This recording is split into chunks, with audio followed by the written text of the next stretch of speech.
Meet Pat, a freshman in high school. Meet Pat's classmates.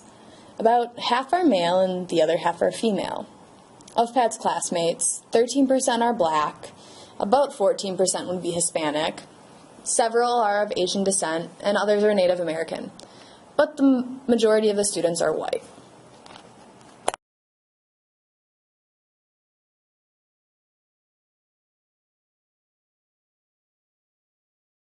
Of these students, some play football or baseball, others swim or dance, and others do not compete in sports at all.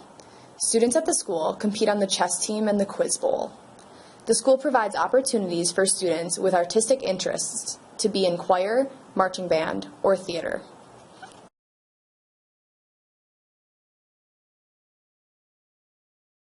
At lunch, 60% of the meals given out are free.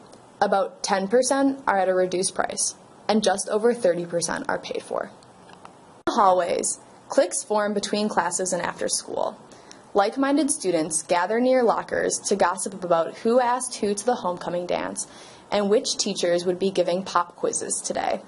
Students are categorized into their socially stigmatized groups: the goths, preps, nerds, and athletes.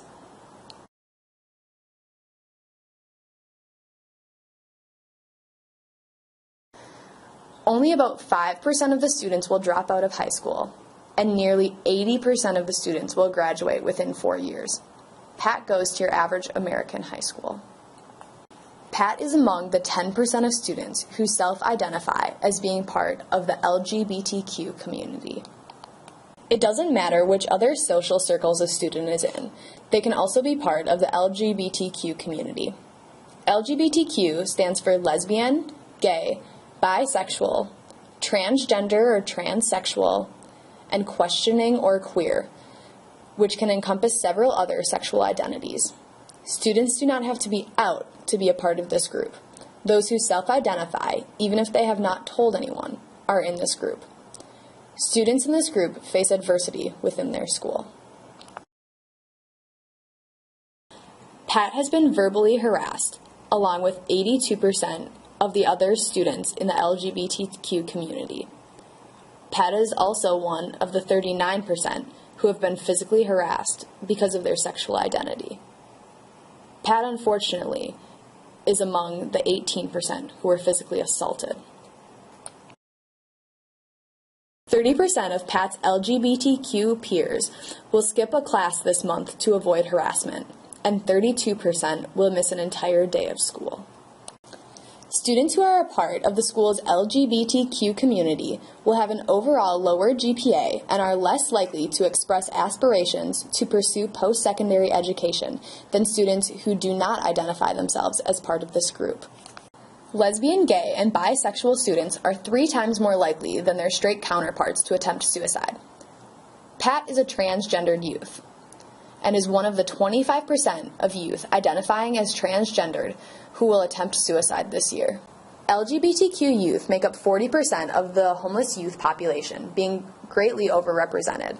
Individuals in this category are much more likely to have been victims of sexual and physical assault, have higher rates of substance abuse, and are even more likely than homed LGBTQ youth to attempt suicide. Like homelessness, students who are a part of the LGBTQ community, as well as another minority group, are more likely to face adversity and harassment. How can you help the Pat in the school you will be teaching in? Gay Straight Alliance clubs are a great way to educate students about diversity and support LGBTQ students. They can also be a valuable resource to administrators trying to gauge the temperature of their school climates. Bullying often occurs when adults aren't present. Identify hotspots in your school where bullying often occurs and take action to eliminate those hotspots. You can train students and staff to monitor these locations or add cameras. LGBTQ students and students who do not conform to gender norms can easily feel excluded from extracurricular events like proms if care is not taken to implement inclusive practices in language. Use gender-inclusive language on all event communications, including invitations and posters. Educate event organizers about students' First Amendment right to attend events with a same-sex date and to wear clothing of their choice. The GLSEN has created a teacher's guide to assist middle and high school educators in teaching about the negative consequences of homophobic language and anti-LGBTQ biases. This educator's guide can be found at thinkbeforeyouspeak.com/foreducators. The GLSEN also provides resources on their website. The Teaching Tolerance website provides a place for educators to find thought-provoking news, conversation, and support for those who care about diversity, equal opportunity, and respect for differences in schools. As students get older, it's important to provide them with access to resources that they will be able to use independently or outside of school. Pat, like other LGBTQ youth, attempted suicide. Resources for queer youth considering suicide and self-harm include the Trevor Project and It Gets Better.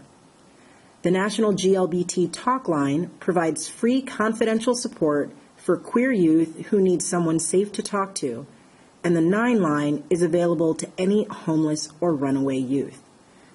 Additional resource lists are available through the Centers for Disease Control and advocatesforyouth.org.